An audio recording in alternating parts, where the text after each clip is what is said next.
Bonjour, c'est Guenoui de Créer Société Dubaï. Alors aujourd'hui, je vais vous présenter Sylvia qui va d'ailleurs nous en dire un petit peu plus sur elle-même, qui est une entrepreneuse qui a vécu autant à Dubaï qu'à Bali. Et donc dans cette vidéo, ce que je vous propose, c'est de la laisser justement parler, expliquer son expérience et de nous dire si elle préfère Dubaï, si elle préfère Bali et pour quelles raisons. Bonjour Sylvia, ça va ? Bonjour Ganoui, je vais très bien et toi?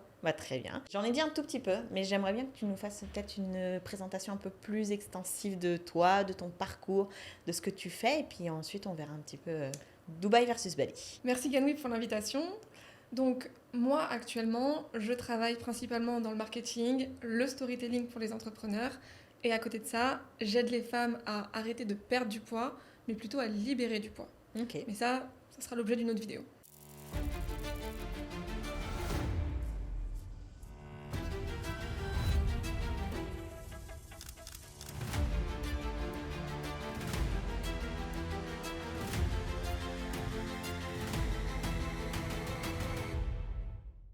Est-ce que tu peux m'en dire un petit peu plus d'où tu viens en France? Qu'est-ce qui t'a emmené à Bali? Qu'est-ce qui t'a emmené à Dubaï? Parce que tu as fait quand même pas mal d'allers-retours entre les deux. Oui, Justement, c'est quoi ce parcours que tu as? ok. En 2021, je découvre Dubaï. On Mhm. me dit, viens Sylvia à Dubaï juste une semaine. C'était mon coach à l'époque qui m'a dit, viens, je te remets une semaine en forme parce que là, t'en as besoin, tu passes trop de temps derrière l'ordi. Moi, je lui dis, Dubaï, c'est fake. J'ai Mhm. absolument pas envie de venir à Dubaï. Et il me dit, tais-toi, prends ton billet, viens. Je l'écoute. Et là, j'arrive et je suis en mode, mais c'est incroyable! C'est pas du tout ce qu'on nous vend en fait, Dubaï. Et là, je tombe littéralement amoureuse de Dubaï. Une semaine se transforme en 10 jours, en 2 semaines, 3 semaines. Bref, je reste plus d'un mois à Dubaï. Et là, je me dis, ok, je veux vivre à Dubaï. C'est décidé, à la fin de l'année, j'habite à Dubaï. On est en 2021. Là, aujourd'hui, on est en 2026. Et je viens seulement de m'installer. Disons que la vie s'est passée un petit peu différemment et que j'avais décidé de m'installer à Dubaï plus vers le mois de septembre et octobre 2021 et donc d'aller passer l'été avant à Bali parce que il fait trop chaud, à Dubaï. Et finalement, durant l'été, la vie fait que je décide de rester plus longtemps à Bali. J'ai vécu 4 ans finalement à Bali. Dubaï a été reporté à chaque fois. Je passais quasiment tous les ans à Dubaï, mais plus en mode vacances, donc entre 2 semaines et un mois. Donc j'ai vraiment vu le Dubaï plus touriste en 2021, et après le Dubaï plus je vis comme des locaux, mais j'y reste très peu de temps. Mhm. Et je suis restée 5 mois à Dubaï en 2025, plus pour vraiment tester et me dire, ok, est-ce que j'ai vraiment envie d'y vivre? Est-ce que vraiment je m'y vois y vivre plusieurs mois dans l'année et pas juste j'y suis restée un mois, j'ai trouvé ça cool et du coup j'ai envie d'y vivre. Et clairement, à la fin de mes 5 mois, ça m'a fait même mal au cœur de quitter Dubaï alors qu'on était en pleine chaleur au mois de juillet. Et je me suis dit non, j'ai pris ma décision, je vais venir m'installer à Dubaï. Au-delà de ta première réaction quand tu es en France, c'est de te dire Dubaï, non, je veux pas. Tu avais déjà entendu parler des Émirats Arabes Unis de manière générale en France. Et c'était quoi concrètement tes sources d'informations, la vision que tu avais? C'est un peu les personnes qui vont te dire, c'est principalement les influenceurs qui vivent là-bas, c'est fake, les gens sont fake, c'est que du m'as-tu vu, c'est que des endroits où il faut montrer que tu dépenses le plus d'argent, il n'y a pas d'authenticité, il n'y a, y a rien de naturel. En fait, quand on n'a jamais été à Dubaï, on a un peu cette énergie, quand on nous l'explique, des gens qui n'ont pas aimé ou même des gens qui nous expliquent qui n'y sont même pas allés. Et donc, en fait, on ancre cette croyance. Bien sûr. Alors moi, j'avais une personne de mon entourage, la première fois où j'ai dit que j'allais aux Émirats, elle m'a dit, mais moi j'ai un collègue qui est allé et il m'a dit, il n'y a rien à faire. Je dis, il est resté combien de temps le collègue? Il m'a dit une semaine. Il m'a dit une semaine et il a fait le tour. Et je me suis dit, ah, ok. Et en fait, quand je suis arrivée, bon là, ça fait quand même peut-être plus de 8 ans, 9 ans que je suis ici sur place. J'ai pas encore tout fait. Alors je me demande comment il a réussi à faire le tour en une semaine. Mais si on reprend du coup les a priori que tu avais, il y en a certains où t'as ça peut-être que tu es d'accord avec certains de ces a priori. Si je prends par exemple le manque de nature. Mm. Est-ce que ça en vrai, il y a une partie quand même qui est plutôt vraie, c'est que si on s'attend à être en plein milieu des montagnes, rivières, cascades, etc., c'est pas ça. Mais est-ce que pour autant, On ne peut pas compter comme nature, par exemple, les montagnes Djebel Jais, les cascades à Fougera, les déserts à Sharjah, etc. Toi, comment tu te positionnes vis-à-vis de ça? Pour l'instant, je dirais que c'est le sujet Mhm. où je suis un peu... Euh, on va rentrer dans le détail après, mais par exemple, moi j'adorais le matin à Bali aller me promener sur la plage. Donc c'est sûr que la plage à Bali vs la plage à Dubaï, c'est pas la même. On est d'accord. Là, c'est vrai que mon moment de plage le matin à Bali me manque. Mais à côté de ça, je, je me dis aussi que voilà, il y a des parcs où je peux aller marcher. Il y a quand même des endroits où, quand tu marches sur la plage, tu vois pas forcément des tours à l'horizon. Comme tu dis, il y a des villes. Non, pour l'instant, moi, j'y suis pas allée, mais il y a des endroits où il y a beaucoup plus de nature. J'ai une amie qui a pas mal visité justement pas mal d'Émirats et qui m'a dit, mais tu peux aller ici, tu peux aller ici, tu peux aller ici. Et il y a beaucoup de nature. Donc aujourd'hui, j'ai les informations que quand je vais avoir besoin de nature, j'ai juste à rouler 1, 2, 3 heures, j'en sais rien, pour pouvoir aller voir de la nature. Et si vraiment j'ai envie de nature, eh ben, je prends un billet d'avion et je retourne à Bali. Voilà. Ouais, même sans aller jusqu'à Bali. Moi, si je te fais ma petite recommandation, 45 minutes de voiture de Dubaï à Atta, qui fait partie de l'émirat de Dubaï, mais c'est montagne, petite rivière, tu peux faire du vélo, tu peux marcher, etc. Et il n'y a vraiment rien du tout, c'est à la frontière d'Oman. Et sinon, à Oman, c'est à peu près 1 heure et demie d'avion. Il y a Salalah, montagne, pareil, mais avec un peu type forêt, un peu de palmiers, des plages, enfin vraiment vraie nature et aucun building. Voilà, donc, mais si on a l'occasion, j'irai te montrer par moi-même. Sur la partie nature, moi je suis d'accord. Il y a enfin, je veux dire, si on reste sur Dubaï même, ça peut manquer. Après, il y a plein d'endroits naturels autour, mais il faut quand même pouvoir se déplacer en voiture. Sur ça, je suis d'accord. Sur l'aspect que des influenceurs. Est-ce qu'il y a que des influenceurs à Dubaï? Comment toi tu le ressens? Honnêtement, j'en ai pas vraiment beaucoup vu ou beaucoup croisé, ou je sais même pas qui sont Un peu comme les influenceurs. Émiratis finalement. Non, les Émiratis, on les voit. Enfin, je pense. Tu les vois parce qu'ils sont habillés en Kondora, etc. C'est Mais ça. finalement, ils sont aussi rares, presque. On les voit pas, on les voit dans les malls de temps en temps, mais non. En fait, c'était plus cette vision de Dubaï. Quand on sait pas et qu'on se laisse juste porter, moi je te parle de ça en 2021, donc Dubaï n'avait pas aussi pris autant d'ampleur dans la tête des personnes, mais il y avait ce truc de Dubaï, c'est un peu la ville des influenceurs, et donc si tu viens là-bas, tu pourrais être considéré un peu comme fake, comme un monde qui appartient qu'à l'envie de montrer, prouver de l'argent. Mais les influenceurs, oui, en effet, on les voit pas. Et moi, j'ai eu un peu cette révélation quand je suis arrivée de me dire, oh waouh, je discute avec plein d'entrepreneurs. Je venais de me lancer. Quand je suis arrivée à Dubaï en 2021, ça faisait même pas un an que j'étais entrepreneuse. Et je commence à discuter avec des entrepreneurs qui sont déjà hyper successful, qui me disent qu'ils sont arrivés à Dubaï il y a tant de temps et que leur parcours a fait un up incroyable parce que justement ils se sont installés à Dubaï. Moi, ça me met des étoiles dans les yeux de me dire waouh, donc si ça se trouve, avec mon business actuel, si je viens à Dubaï, je peux l'amplifier. Et je rencontre des gens qui me disent ouais, mais je peux te mettre en contact avec un tel, un tel, un tel, tu peux aller plus loin. Et là, il faudrait que ton business, après, c'est bien de l'avoir en français, mais tu peux le passer au niveau international. Je prends un step back quand je suis à Dubaï, mais j'ai la vision de en fait, ici, ça peut aller tellement plus vite. Et finalement, le côté influenceur, On les croise pas, on en pour parle être pas. honnête, non, on n'y pense pas. Et par contre, ce que j'ai découvert à Dubaï qui est très intéressant, surtout pour les femmes, c'est qu'il y a énormément d'opportunités pour ne pas payer plein de choses.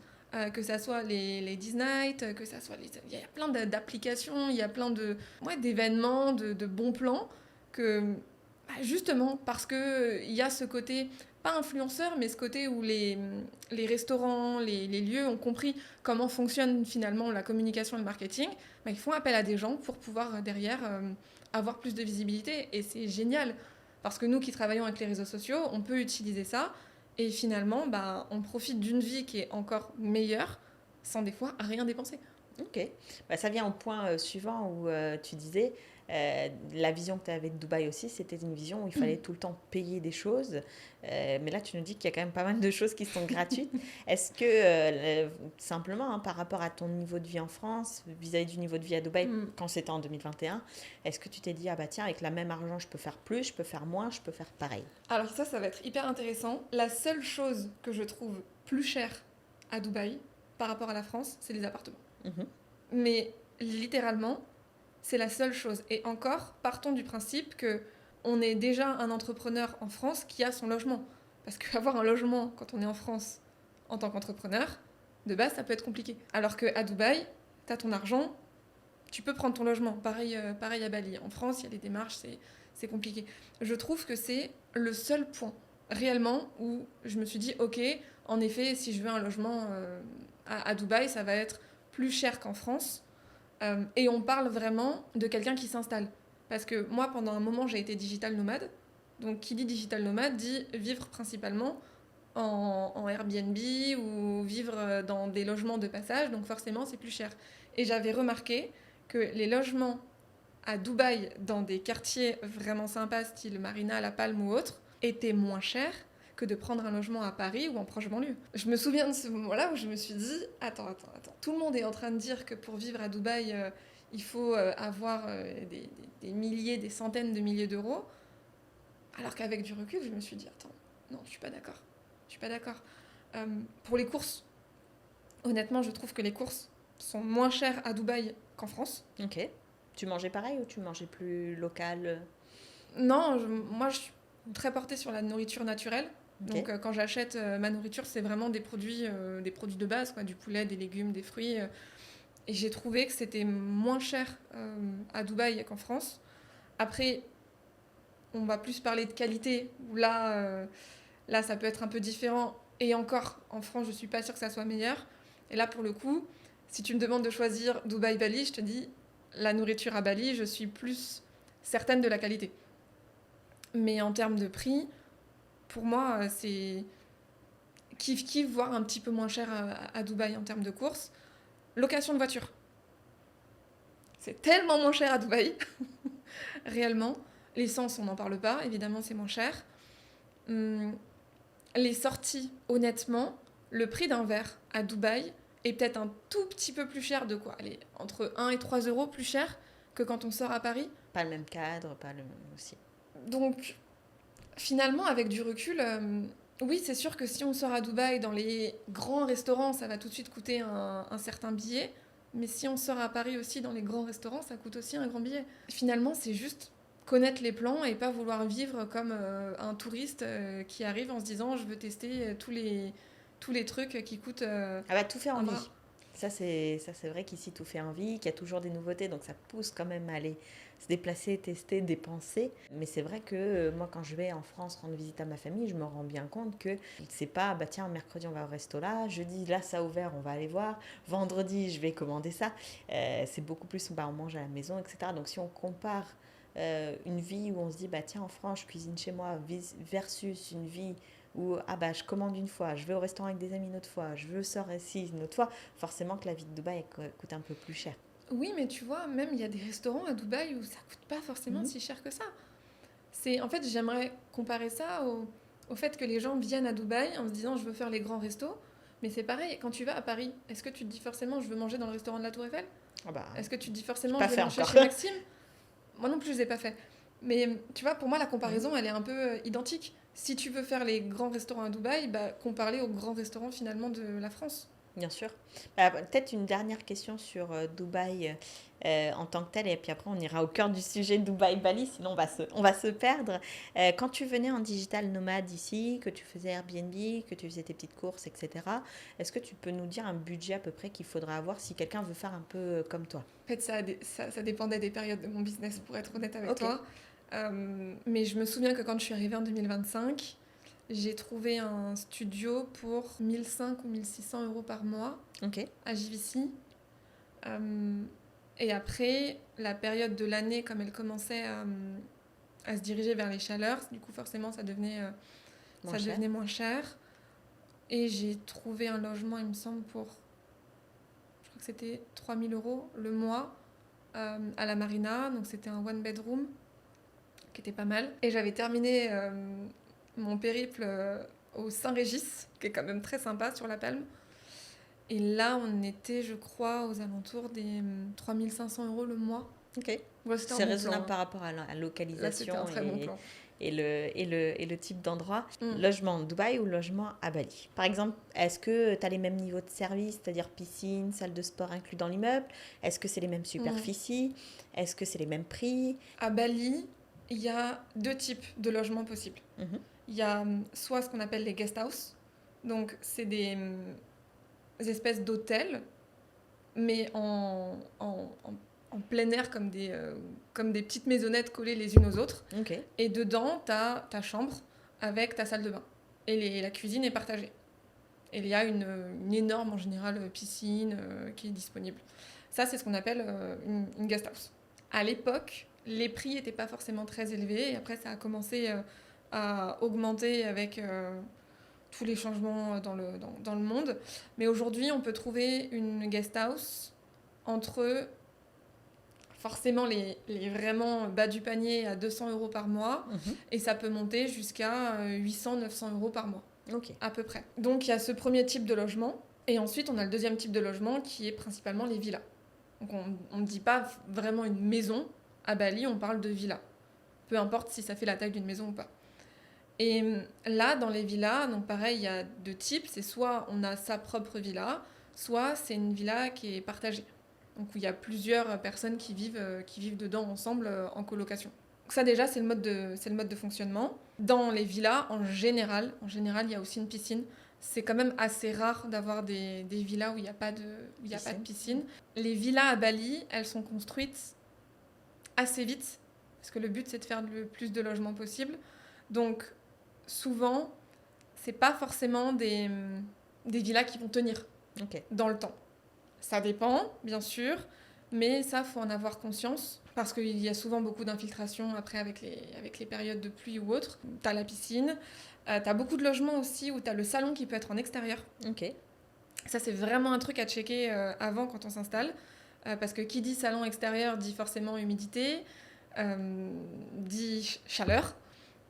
C'est des choses à prendre en compte. Donc moins cher, peut-être finition un peu moins bien, donc si c'est pour investir, ça serait plutôt Dubaï. C'est pas forcément, tu peux pas investir à Bali, mais je dirais juste warning et faire attention pour que l'investissement sur le long terme soit bon. Après, clairement, c'est pas mon cœur de métier, donc je veux pas dire de bêtises. Le niveau de service, pour rester plus dans la partie maison, je parlerai du coup de la lavanderie, du linge. Je pense que ça devait me coûter à peu près entre 3 et 4 € par semaine pour laver ma pile de linge comme ça qui revenait repasser, plier, ce qui s'ensuit, donc incroyable.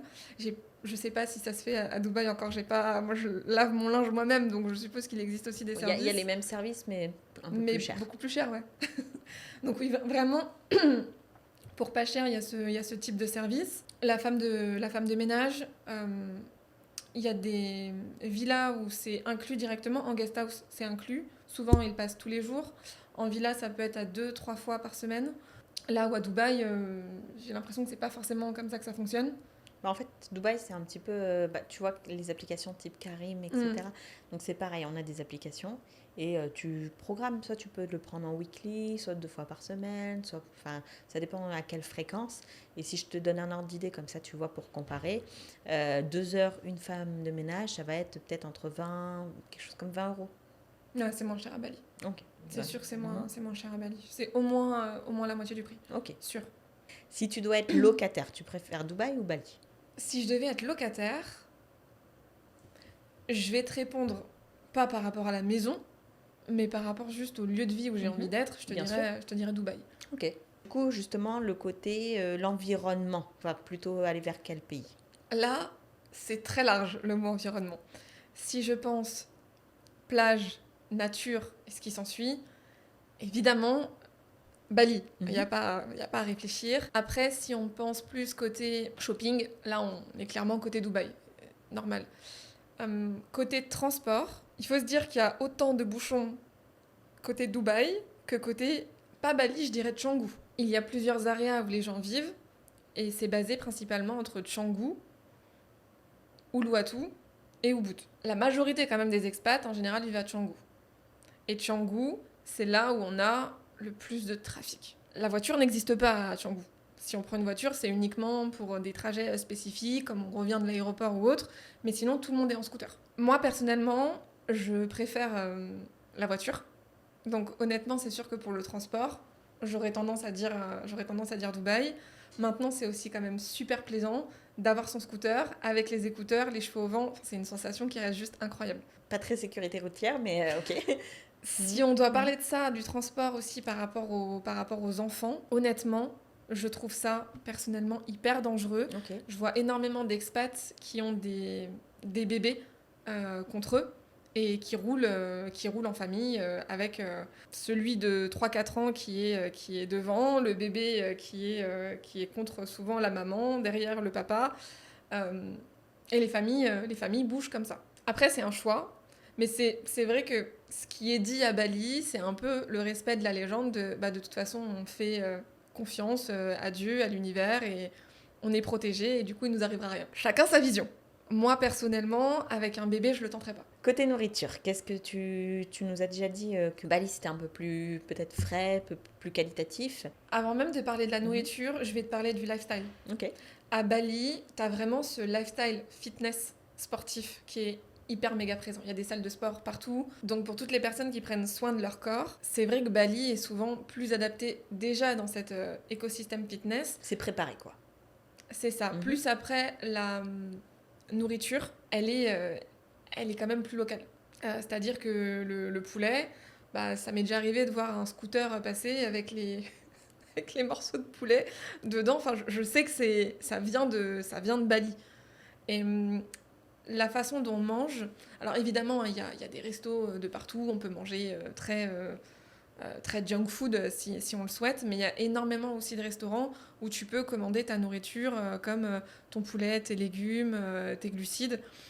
Et quand tu veux vraiment faire attention à ton alimentation, je trouve vraiment que Bali, pour ça, est incroyable. Bien sûr, il y a des services de plats aussi. J'en ai testé quelques-uns, honnêtement, j'ai pas forcément été fan.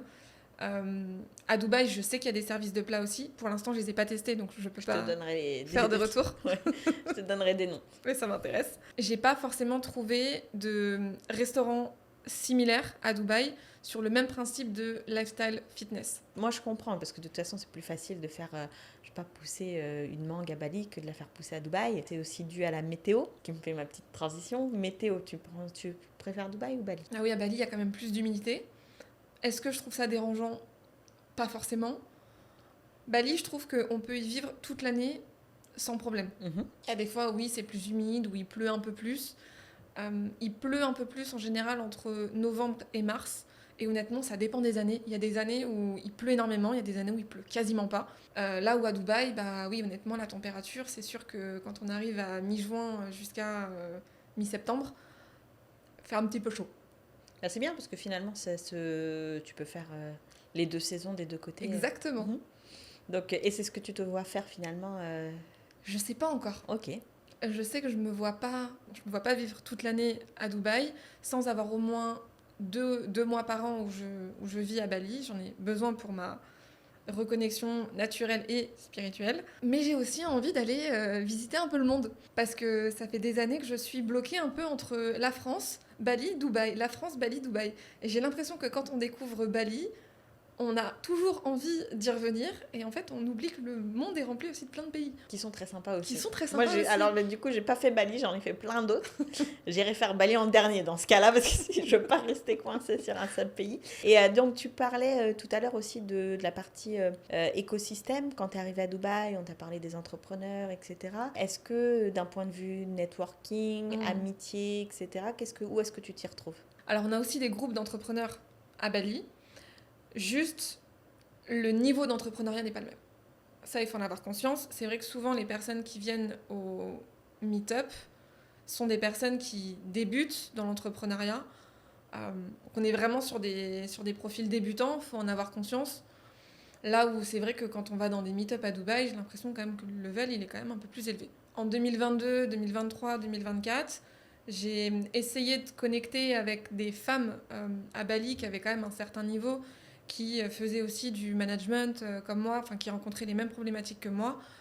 Ça a été un petit peu compliqué. J'ai vraiment du mal à trouver des femmes qui ont un niveau d'entrepreneuriat assez élevé. Alors évidemment, il y en a, mais il y a plus des hommes. Et donc là-dessus, c'est vrai que j'ai senti un petit peu ce décalage à Bali de trouver des femmes avec qui vraiment sympathiser. Là où c'est vrai qu'à Dubaï, c'est pas le même niveau. C'est un peu plus ouvert. Ouais, en termes d'entrepreneuriat, quand on veut vraiment créer du réseau et qu'on a déjà un niveau avancé, pour moi, c'est Dubaï. Souvent, moi, j'entends dire que c'est quand même compliqué de développer un business dans une zone trop plus détendue, plus vacances, etc. Est-ce que tu as l'impression que tu avances à la même vitesse quand tu travailles à Dubaï et que tu travailles à Bali? Alors déjà, il y a une chose à prendre en compte, c'est qu'avec Bali, on a entre 6 ou 7 heures de décalage avec la France. Et forcément, quand on travaille avec des Français, moi je me souviens que des fois ça a été compliqué quand on a été dans des périodes de rush où je devais rester connectée avec mon équipe jusqu'à 18 heures françaises. Des fois, je me couchais pas avant 2 ou 3 heures du matin. Pour le rythme circadien, c'est pas forcément ce qu'il y a de meilleur. Donc déjà, ça c'est à prendre en compte. Là où c'est vrai qu'à Dubaï, il y a quand même juste ces 2 heures de différence, Voire 3. voire 3. Ça peut être plus sympa quand on veut travailler réellement avec une team. Mais moi, j'ai vécu les deux côtés. J'ai vécu le côté où j'ai une grosse team que je dois gérer. Et j'ai vécu le côté où je n'ai plus de team. Et j'ai trouvé ça aussi incroyable d'avoir ce côté quand on n'a pas forcément de grosse équipe, de vivre avec ces 6 heures d'avance. Parce que ça permet vraiment de faire sa vie, de profiter vraiment de sa matinée avant de se connecter avec l'équipe française. Je dirais que pour pouvoir vivre ce rythme à Bali sur la productivité, il faut déjà avoir pas mal de process et de systèmes qui sont mis en place. Bon, aujourd'hui, maintenant, il y a l'IA qui est arrivée, donc c'est possible. Mais en tout cas, moi, à l'époque, ouais, c'était vraiment, vraiment challengeant d'avoir ce décalage horaire, alors qu'à Dubaï, ça aurait été plus simple. Ok. Et donc, si demain je veux entreprendre et que je veux tirer le meilleur parti des deux pays, comment je m'organise? Dubaï représente l'expansion Ok. et Bali représente la période de stagnation à laquelle il faut être OK pour justement être plus en réflexion, en comment est-ce que j'ai envie d'optimiser, comment est-ce que j'ai envie d'évoluer. Par contre, attention, ça ne veut pas dire qu'à Bali, on peut pas avancer, on ne peut pas développer de business. Ça dépend des conditions dans lesquelles on est. Moi, je sais que j'avais loué un bureau et je passais littéralement mes journées entières dedans. Je ne voyais pas Bali, je voyais juste mon bureau. J'ai été hyper productive et j'avançais à fond. Le problème, c'est qu'il y a aussi beaucoup d'entrepreneurs qui vont se laisser porter par la vibe de Bali et qui vont pas avoir envie de bosser. Mais c'est pas la Bali en soi, c'est juste soi-même. Est-ce qu'on est assez discipliné pour travailler ou pas? Après, j'ai aussi l'impression que beaucoup d'entrepreneurs bossent quand même moins à Bali et font plus attention à leur santé. Là où à Dubaï, c'est un peu l'opposé. J'étais un peu étonnée sur un aspect dans ton installation. Donc, tu t'es dit, bon, finalement, je viens en 2026, je viens m'installer à Dubaï. Pourquoi avoir choisi de se lancer au moment de la guerre où tout le monde était un peu en mode, je mets en suspens mon projet ou j'attends un petit peu de voir ce qu'il en est. Toi, tu t'es dit, c'est le meilleur moment, depuis 2021, c'est le meilleur moment de me lancer, c'est là. Depuis 2021, comme je te disais, j'ai cette envie de venir m'installer à Dubaï, mais les retours que j'avais, c'était toujours, si t'es pas prête à dépenser entre 10 et 20 000 euros par mois de lifestyle, ça sert à rien que tu viennes. Ok. Donc, moi, à ce moment-là, j'ai juste quelques retours où j'ai cette information. Finalement, le temps passe. Donc, les personnes, je commence à côtoyer d'autres personnes qui me disent, mais en fait, mais pas du tout, tu peux vivre avec moi. Moi, je me dis, mais t'es sûre? J'ai pas l'impression. Puis quand je viens à Dubaï, forcément, il y a aussi je vais dans les beach clubs les plus chers, je me prends des beaux endroits, donc je me dis, oh, mais ça coûte quand même un petit billet de vivre ici, surtout quand on n'a pas les bons plans. Et quand on se fait plaisir. Et quand on se fait plaisir. Finalement, ce qui s'est passé, c'est que moi, j'ai été dans cette lutte un peu constante de me dire, il faut absolument que je fasse du chiffre d'affaires, alors que j'étais dans un business dans lequel j'étais complètement désalignée. Là où je m'étais mis en tête que pour avoir la vie que je voulais, il fallait absolument que je fasse tant de chiffres d'affaires, que je sois disciplinée comme ci, comme ça. Début 2025, j'ai absolument tout perdu. Mais j'ai toujours ce truc au fond de moi de me dire, j'ai vraiment envie de vivre à Dubaï. Et là, j'ai des projets sur lesquels je me dis, je vais tenter de bosser, parce que j'ai fermé mon agence. Et en fait, ces projets ne prennent pas. Et finalement, d'une chose à une autre, je me retrouve à venir ici, de base pour 2 semaines.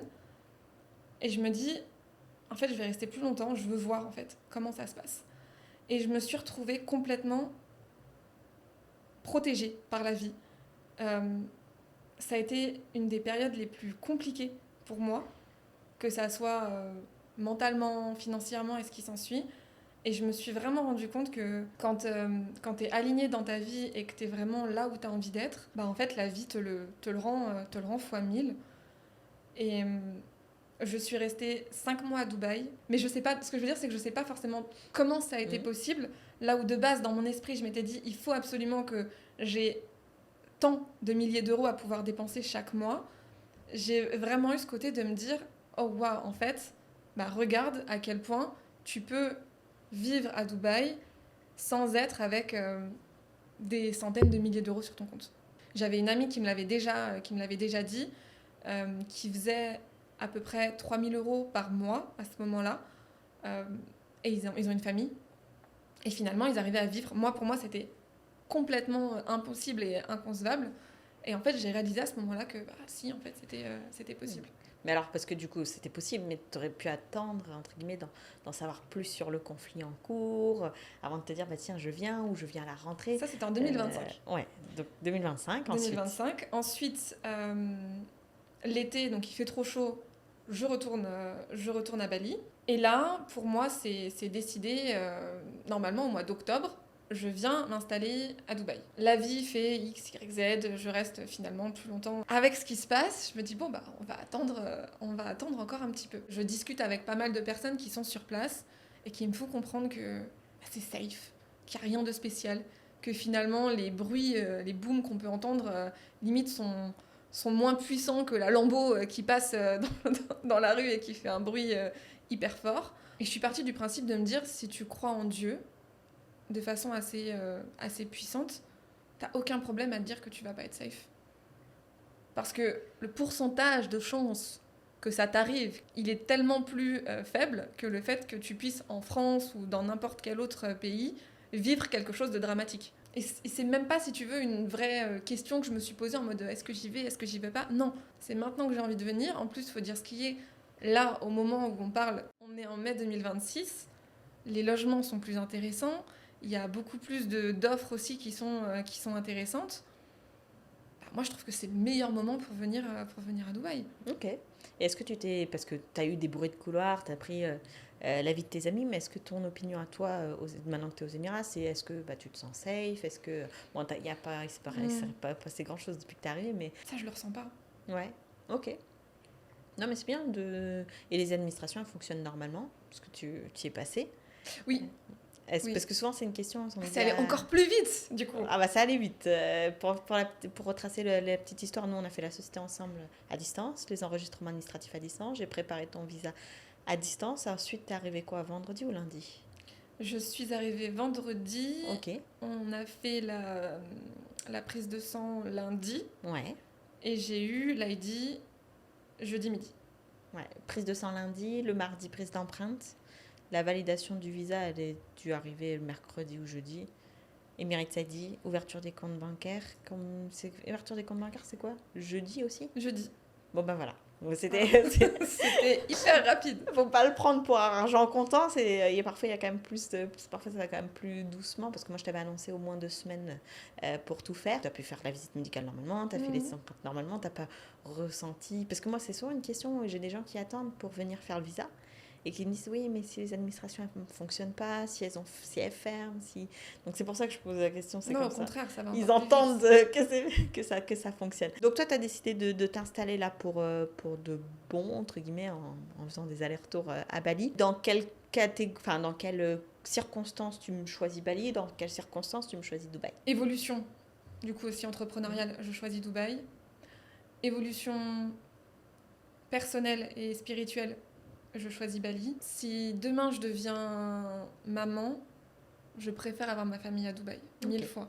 Je sais pas, je me verrais pas mettre mes enfants à l'école à Bali. Je les verrais plus à Dubaï, qui prône aussi bien plus le côté débrouillardise, développement de soi. On a pas mal d'écoles qui vont faire anglais, soit français, arabe. Ça ouvre peut-être plus de portes. Et moi, j'ai pas mal de clients aussi qui sont sur des programmes, par exemple eBay, ou enfin UK, américain, etc. Et je vois leurs enfants, ils vont faire des études à l'étranger. Donc, j'ai l'impression que les portes sont plus ouvertes. Après, je peux pas en parler. C'est une impression. Mais en tout cas, des retours que j'ai pu avoir, éducation, pour moi, ça serait Dubaï. Ça serait Dubaï Bali, aussi. Sûr. Pour la sécurité, je te dirais aussi Dubaï. Ok. Très honnêtement. Le process, il est tellement rodé à Dubaï, il peut rien t'arriver. À Bali, il y a quand même des vols, il se passe quand même des choses qui font que j'ai encore du mal à Bali, des fois, à laisser mes affaires sans au moins de demander à un serveur ou autre de les surveiller. Mais ça reste mieux ou moins bien, par exemple, que plein Paris? Rien à voir. Ouais. Je suis quand même beaucoup plus safe à Bali qu'à Paris. Donc, rien dans ton échelle, c'est à Dubaï, en dessous, t'as Bali, en dessous, t'as Paris. Complètement. Ok. Et je pense que même entre Bali et Paris, tu peux mettre une grosse... liste de pays. Voilà, c'est ça. Ok. Et pour la retraite, si on voit au très long terme? Ah, où est-ce que je me verrais vivre? Ni l'un ni l'autre. C'est vrai? Je me sens plus appelée par un endroit avec une crique, quelque chose qui a un peu plus d'histoire, de vie. Donc moi, je pense plus à l'Italie. Ok. Mais c'est dans longtemps. On n'y est pas encore. Ça marche. Pour la petite histoire, du coup, tu es sur les réseaux sociaux. Où tu parles de ce qu'on dira dans une prochaine vidéo, mais de ton parcours, tu parles aussi de ce que tu peux apporter aux autres en termes de valeur. On mettra en description de la vidéo tous tes réseaux sociaux. Et puis j'imagine que si quelqu'un a des questions, a besoin peut-être de te joindre, que tu peux leur répondre sur tes divers réseaux. C'est ça, un petit DM. Ouais, voilà, impeccable. En tout cas, merci beaucoup à toi d'avoir été présente. Avec plaisir. Et voilà, et puis on se dit à très bientôt. Salut. Dans une prochaine vidéo.